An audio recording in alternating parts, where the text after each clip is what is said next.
Hello and welcome back to the What is K-pop podcast, in which we talk all things K-pop. My name is Sophie. I've been doing this podcast, since February 2024, and I've been into K-pop since February 2021. I don't know why I said like that, but today we are going to be talking about the first week of August in terms of comeback releases, debuts, all of that good stuff, with the help of K profiles. It's like the place that you go to for information about your K-pop idols, people that you want to support and stuff, and it's just the easiest place for me to get information from. I don't know. Also, I just want to preface this with saying that I had ice cream for my pudding after dinner tonight. And so I am a little bit more hyper than I usually am. It hit me about half an hour ago, and I think my dad actually wanted to mahada me and my sister. So that was funny. So I'm still a little bit blah, when you go a little bit too hyper, you eat a bit too much sugar, and you're just feels like you're vibrating a little bit, Okay, so on K profiles they have a little terminology guide which I'll quickly run through for certain K-pop terms. If you're new to this, hi, why'd you trust me? I don't know, but if you wanted to know, then here's this. So comeback is a music drop with lots of promotions with an MV, music video, and comeback stages. A release is a music drop which is normally a single with only a few promotions, and it usually is a collaboration. An anniversary comeback or release is music from a group that's celebrating a special anniversary, such as the 10th, 50th, 20th, 25th, possibly even 30th. A label release is a music release from a bunch of artists under the same label, such as the SM Town label release that was back in February. A pre-release is a single that's released before a technical comeback to procure a lot of attention towards the comeback, such as Supernova being released before Armageddon, the album, was released for aespa. A debut is the artist's first big release that usually has a lot of a lot of stages, even with active promotions going on, different variety shows, different radio shows, that sort of thing. A re-debut is still a debut, but it's normally under a different company after reforming together. I guess maybe with different if a member maybe has left or something. I don't know, it's just sort of kind of categorized into that. An OT number comeback / debut is group promoting with a certain amount of members, such as if EXO were to come back with 6 members instead of the active 9, I believe, or 8. A sub-unit comeback / debut is basically a comeback or a debut with a certain amount of members from a certain group that have come together as a mini unit of that group. A solo compound debut / comeback is obviously someone who is a part of a group debut or is a when they debut with their own music, such as Mark from NCT. He debuted with The First Fruit back in February. An MV release is when a music video gets released. A final release is the last release known currently from a group before they disband, and it celebrates them, such as what's it called? That one from Wikimiki, Coincidestiny, wasn't it? Something like that, I don't remember. A final company release is a release, it's the final release from a certain group under a certain company. For example, when Fromis Nine's contract with Pledis ended, they released one last song as 8 before then three members technically left a group but didn't re-sign with a different group. And so Promise is now 5. Plus a Western album comeback. I'm going to have to actually read this because I don't entirely know what it means. An album dropped from a Western artist promoting in the West, usually preceded by numerous singles and do not have a set title track listed by album name. Okay, so also a best album comeback, an album released by an artist that features a collection of previously released songs, usually their most successful, such as 17, The Best, and Proof from BTS. And a Japanese, etc. release. It's a release when listed but promoted in Japan in Japanese, such as Scars from Stray Kids, and Korean releases, a Korean language song sung by a non-Korean artist, but is being promoted in Korea. So I guess like XG maybe. I don't know. So yeah, that was a lot of words. Did everyone get that? I don't know. So I quickly wanted to also tag on the July ones because I wanted to talk about it.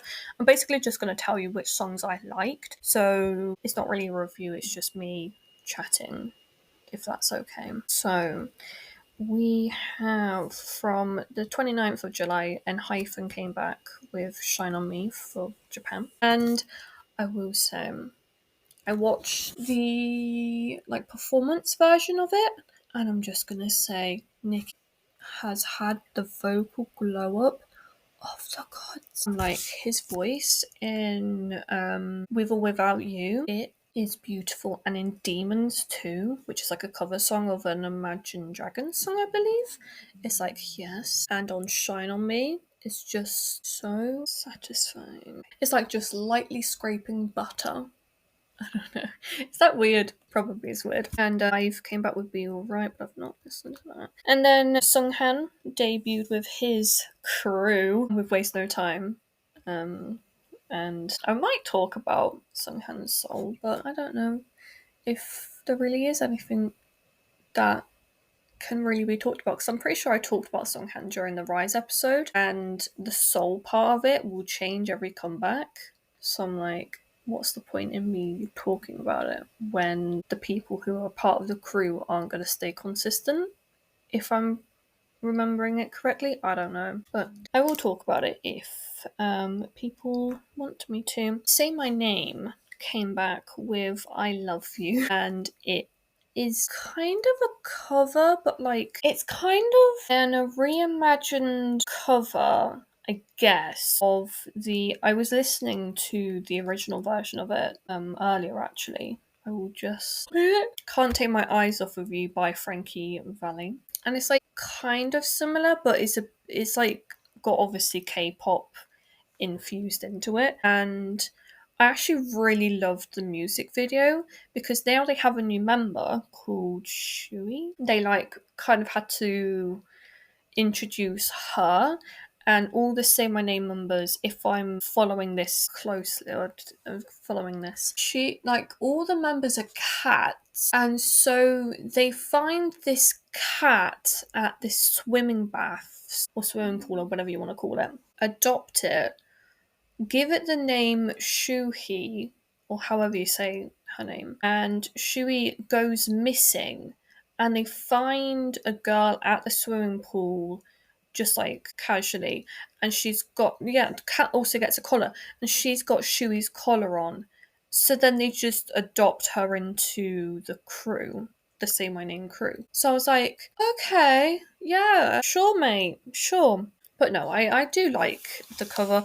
I have seen a few people online saying that it is kind of it's ruined, not ruined, but it's not a good version of Can't Take My Eyes Off of You. And I'm like, that's just kind of, not really, but it's not K-pop, but it's just, it's a very classic song, but with a K-pop flair in 2025, and I don't really think there's anything particularly wrong with it.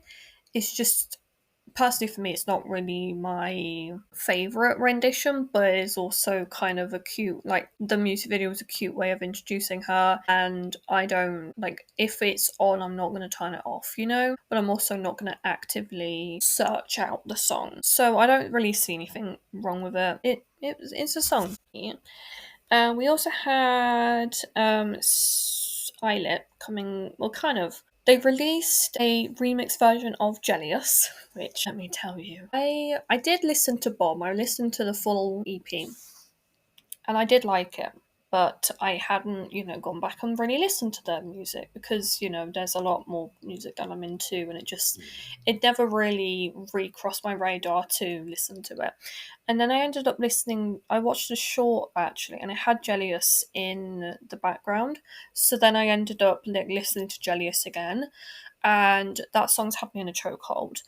And I happened to then come across the Sophie Powers remix, and again, it's fine. I feel like sometimes with a remix though, it kind of detracts from the song, and I'm gonna be honest, it does kind of do that for me a little bit. It just kind of takes away from Jellius a little bit, and I was like, okay, well, it's a song, and we're going to accept that song into the realm of Violet, but it isn't something that I'm gonna actively listen to. It's kind of like the Ava Max remix of Tic Tac.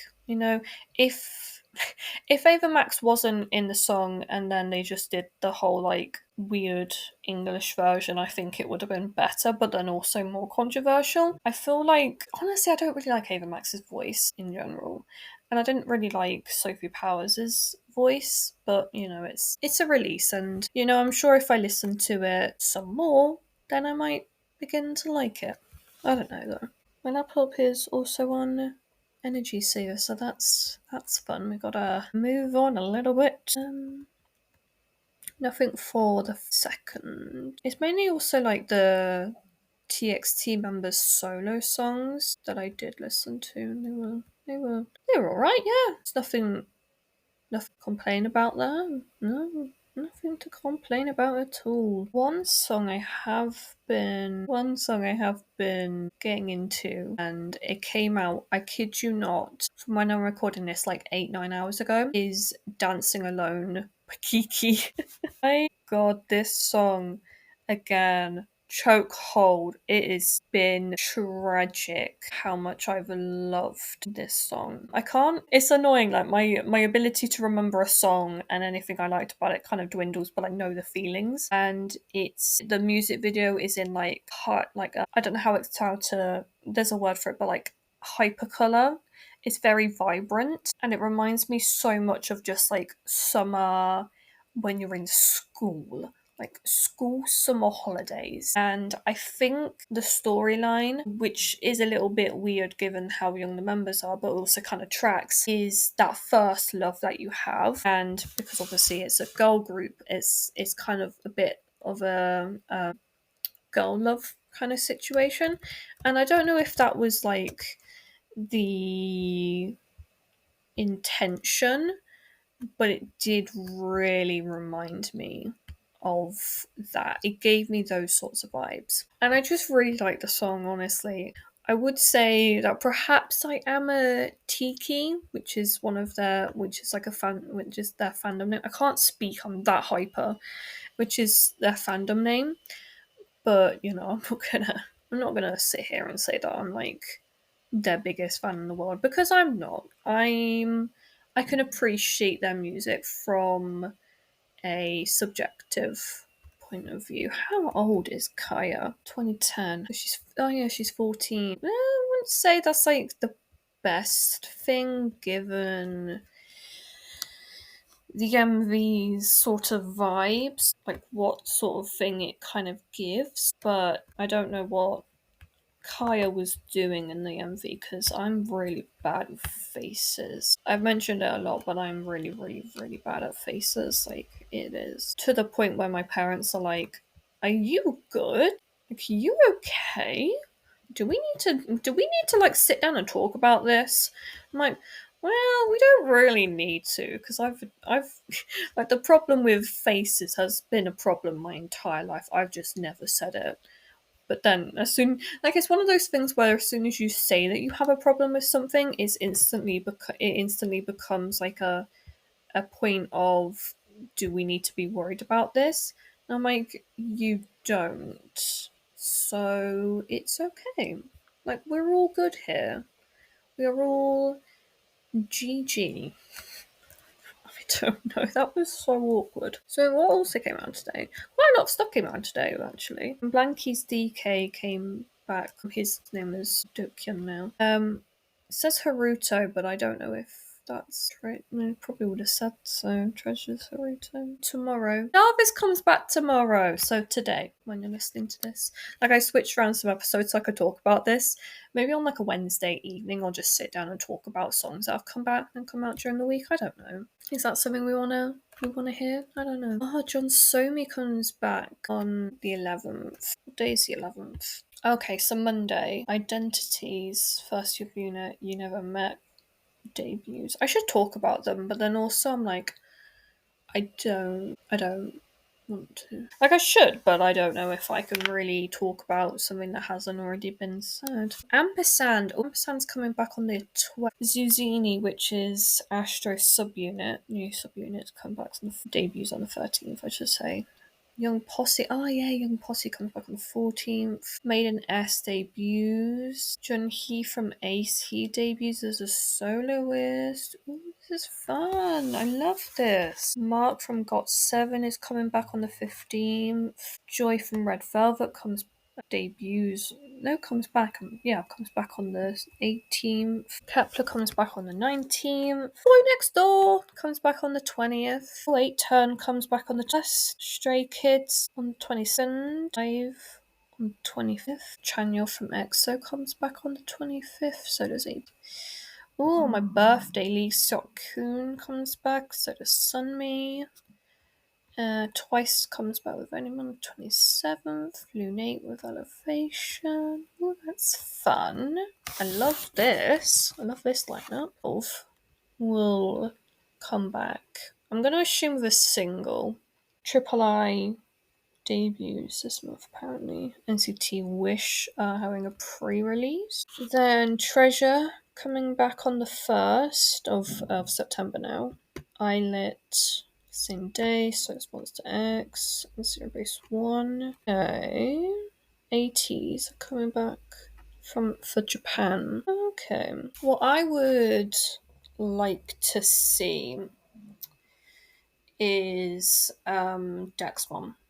Are they still a group? That's a point I should check. And if Girly Pop from Dexmon, whose name has escaped me, Joe?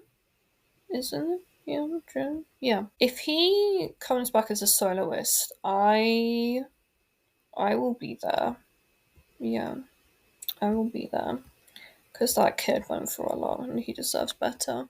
Honestly, that whole group deserves better and they should get out of that company, actually. They haven't released anything 10 months, so I'm not saying that they're gonna disband because I don't like to make any assumptions because we genuinely don't know. But it does look like they might have silently disbanded. Yeah, I don't know, man. I don't know. It's not good. It's not good when a group that's well, not a group that's small. It's got 5 members in it, but when a group from a company that's so small doesn't really do anything for 10 months, it's not good. It's not good at all.